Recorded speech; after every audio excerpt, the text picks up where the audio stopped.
Germany's governing coalition has been dealt a blow after its parties performed badly in key regional elections. Coalition parties led by Social Democrat Chancellor Olaf Scholz lost out to the center-right opposition both in the state of Hesse and Bavaria. The far-right AfD party also made strong gains, surging to second place in both states.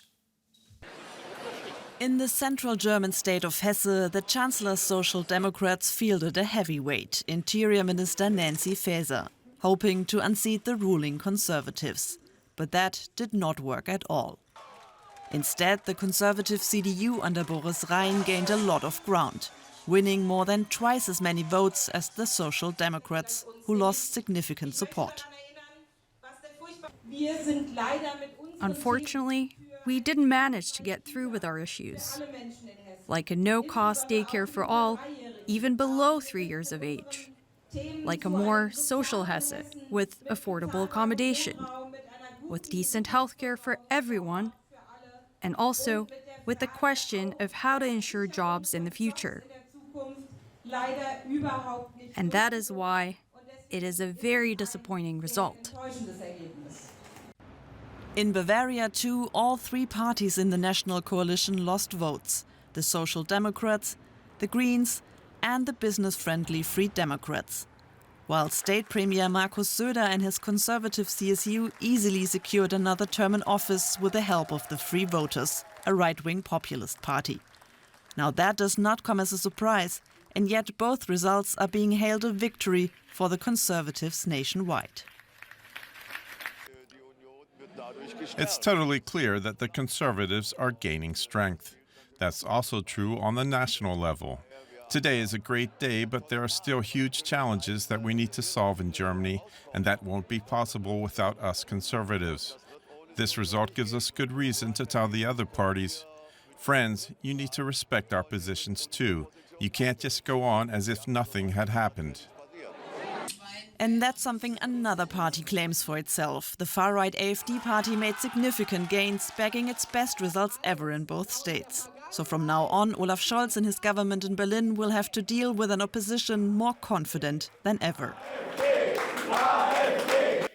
Let's cross over to our political correspondent, Julia Saudelli, here in Berlin.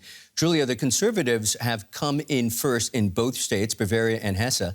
How does that reflect on the federal government and Social Democrat Chancellor Olaf Scholz?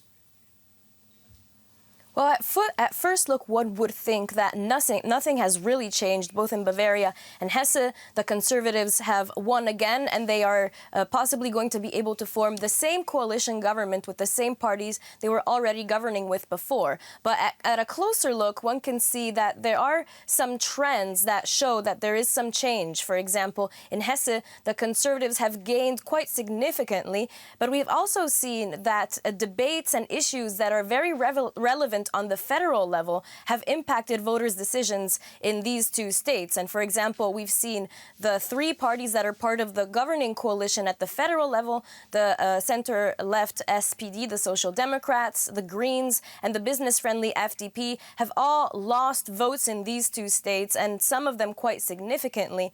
And that points to a growing dissatisfaction with the federal government and with Chancellor Olaf Scholz. And this could mean trouble for them in the long run, because this is the half point of the government's term.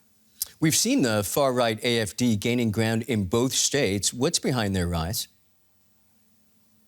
Well, this also points to a trend that, according to these results, but also looking at polls nationwide, shows a growing dissatisfaction with the federal government, and people seem to be moving towards the far-right AfD as an alternative to the current ruling parties in the government. But the far-right AfD was also able to capitalize and to profit on some debates that are happening at the federal level too. For example, a debate on migration and whether Germany is able to handle the high influx of refugees to the country, but also debates on climate change, with the ruling federal government trying to push forward new measures to combat climate change that are appearing to be quite unpopular with the public. And this is also also a signal for the AfD that the party is not only popular in the eastern German states, where it is historically quite strong, but that it is also gaining ground in the west of the country.